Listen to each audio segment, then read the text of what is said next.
Welcome to Edu All.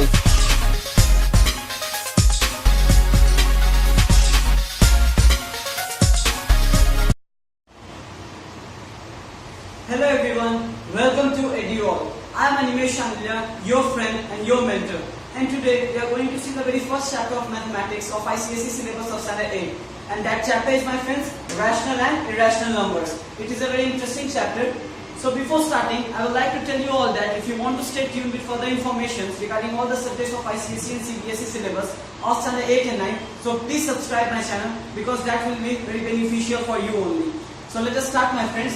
This chapter is a part of number system and it is based upon pure arithmetical concept. So I think that you all are familiar with the terms like natural numbers, whole numbers, integers and fractions.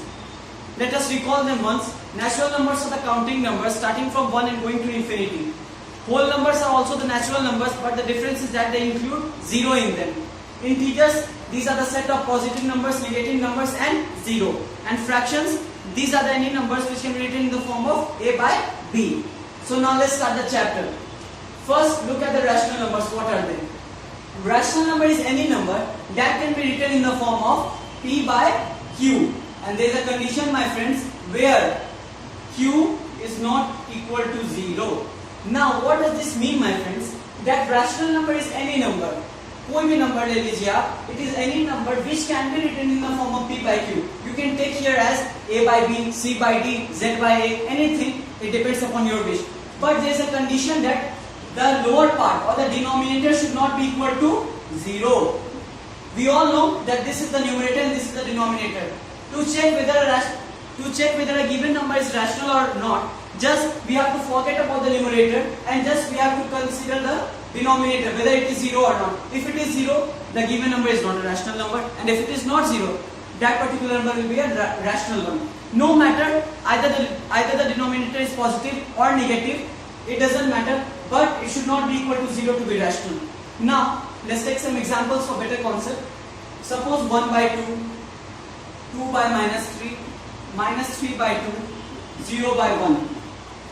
Now, my friends, in all the cases, what you have to do is to just forget about the numerator. Don't say. Just consider the denominator and see. Here the denominator is not equal to 0, not equal to 0, not equal to 0, and not equal to 0. Whether it is negative, but it should not be equal to 0. Now, all these numbers are rational numbers because the denominator is other than 0. But consider this number 1 by 0, minus 9 by 0, 2 by 0, anything, so on. In all the cases, you can see that the denominator is 0 and so these all are not rational numbers. So this was my friend about rational numbers. Now my friends, rational number is of two types, terminating and non-terminating.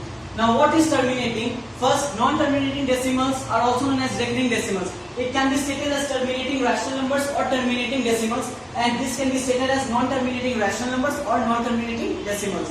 First, have a look on the terminating one. What is this? First, listen to the definition. That terminating decimal is any number, any rational number that has a particular limit. Let's take an example, my friends. Suppose 1 by 2. So, this is a rational number because the denominator is not equal to 0. Now, what will be its value? 0.5.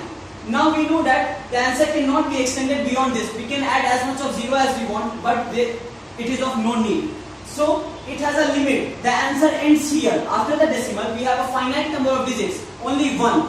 So, this is a terminating decimal. Let's take one more example, my friends. 5 by 4. This is equal to 1.25.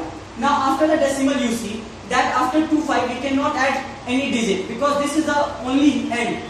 The answer cannot be extended beyond this. So, this is also a terminating decimal, which means that it has an end. It has a particular end and it cannot be extended to infinity. Now, non-terminating decimals. Suppose 1 by 3. This is equal to 0.333333 and 3 will be repeated for infinite number of times. So, it can be simply written as 0.3, a dot above 3. And this dot shows that 3 is being repeated for infinite number of times. Let's take one more example, my friend. Then you will understand very quickly. 9 by 11. Okay. Now, this will be equal to 0.9 81, 81, 81, and this will be repeated as in it is the same case for infinite number of times. So in mathematics we have to observe. Now what can you observe here, that after the decimal what is being repeated? 81, 81, 81. So a pair of 8 and 1. And now why I am not saying 81, because after the decimal we should speak each digit's name individually. 81, not 81. So a pair of 8 and 1 is being repeated continuously for infinite number of times. So it can be simply written as 0.81 and a dot above 8 and 1.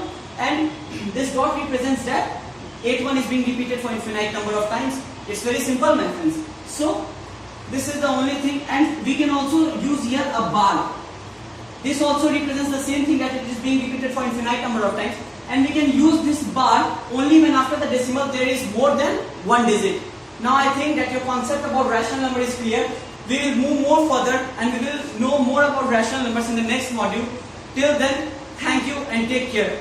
I will meet you soon in the next module. Thank you, my friends.